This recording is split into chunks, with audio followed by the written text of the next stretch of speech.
मी नितीन बदलगे, मुख्य संपादक। आज आपण अतिशय ग्रामीण भागात आहोत आणि आजचा विषय हा रुग्णांसाठी, इथल्या जनतेसाठी, इथले जे नागरिक आहेत त्यांना कुठेही तालुक्याच्या किंवा जिल्ह्याच्या ठिकाणावर न जाता आपल्या गावात सुसज्ज असा दवाखाना उभारणारे व्यक्तिमत्व आपल्या सोबत आहेत आणि त्यांची जी कहाणी ते ऐकल्याच्या नंतर अक्षरशः ज्यांना काही करायचे, नवीन काही ध्येय गाठायचे, तर आज त्यांच्याकडून आपण काही जाणून घेणार आहोत। त्यांचं काय मत आहे आणि काय काय रुग्णांना सेवा देणार आहेत त्यांच्याशी आपण बोलू।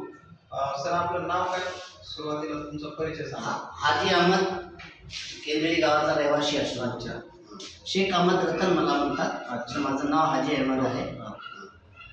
तर ही संकल्पना तुम्ही कधीपासून ठेवली होती मनामध्ये? नाही, माझ्या मनात फार दिवसा होतं। माझ्या आईचं माझ्यावर फार प्रेम होतं आणि आईची सेवा करावी म्हणून मी सेवा केली। पण आई वारल्यानंतर माझ्या मनात आलं की काहीतरी आईच्या नावाने एक वस्तू पूर्ण करून ठेवावी। त्यासाठी मी हॉस्पिटल बनवण्याचा विचार केला आणि परमेश्वराने मला मदत केली आणि हे मी हॉस्पिटल बनवलं।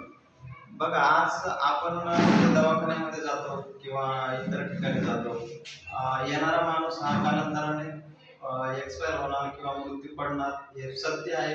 परंतु एक आईची आठवण, त्या आईसाठी चक्क मुलांनी 2 मजली हॉस्पिटल, ते पण अक्षरशः 1 रुपया कोणाची मदत न घेता ग्रामीण भागामध्ये छोटंसं गाव आहे केंद्री, त्या गावामध्ये त्यांनी उभारले आणि सुसज्ज असे बेड, डॉक्टरांना व्यवस्थित कॅबिन, मेडिकल, या सर्व गोष्टी इथं एकाच ठिकाणावरती तुम्हाला भेटणार आहेत। आणि उद्याचा जे कार्यक्रम ठेवला त्यांनी, सर्वांनी उपस्थित राहून त्यांना सहकार्य करा आणि येणाऱ्या काळात बरोबर त्यांना शुभेच्छा आहेत। दैनिक निर्णय शक्तीच्या वतीने आपण याच्यावर बोलू त्यांना सविस्तर। साहेब, आज जे तुम्ही उद्याचे जे उद्घाटन ठेवणार आहे, ती संकल्पना, ती तारीख कशी लक्षात आली? नाही, ते असं आम्ही विचार केला की आमचे मोठा दिवस 14 तारखेला जयंतीचा दिवस साजरा करत आहोत। त्यासाठी आम्हाला लक्षात आलं की आज सुट्टी पण आहे आणि त्यासाठी आम्ही सर्व धर्म समान हे कार्यक्रम सर्वांच्या समोर आयोजित करावं असं आम्ही विचार केला आणि 14/4ला आम्ही हे उद्घाटन ठरवलं। सकाळी 9 ते 12पर्यंत हा प्रोग्राम ठेवणार आहे आणि आमचे श्रेष्ठ नेते, आमचे सहकारी जमीयतुल उलमा सदर नदीम सिद्दीकी साहेब हे येणार आहेत। त्यांच्या हाताने आम्ही ते उद्घाटन करणार।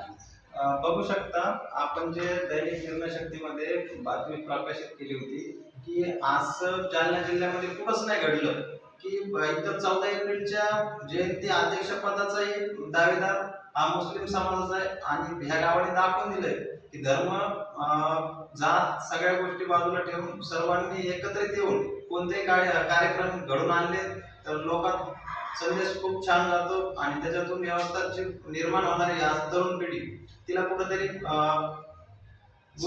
सहकार्य होतं। तर आपण त्यांच्याशी परत बोलण्याचा प्रयत्न करू। साहेब, तुमचं जे शिक्षण आहे हे पुढे झालं? माझं शिक्षण 4थी पर्यंत केंद्री गावात झालं। नंतर मंठा तालुक्यात ग्राम शाळेमध्ये 9वी पास आहे। अच्छा, तर मराठी मीडियम शिकलो आहे। अच्छा, तर ही नाळ कशी जोडली? तुम्ही मुंबईला गेलात आणि तिथून अचानक? नाही, असं झालं की आम्ही लहानपणीपासूनच शाळा सोडली तर मुंबईला गेलो, परंतु तिथं परमेश्वर कृपा झाली, आमची मातृभूमी आहे, त्यासाठी आम्ही इथं जमीन पण घेतली आहे, आमचं शेती पण आहे आणि घर बांधायचा विचार केला तर घर पण बांधलं आहे आणि एक उर्दू शाळा म्हणून, मस्जिद, अरबी शाळा म्हणून शाळा पण बांधली। मग आम्ही हॉस्पिटल बनवलं। तर बोलण्याच्या याच्यामध्ये पूर्ण गोष्टी नागरिकांना पण ऐकायला मिळत आहेत। त्यांचं कार्य म्हणजे मुलासाठी अरबी शाळा पण त्यांनी स्थापन केली आणि बाजूलाच त्यांची शाळा पण आहे।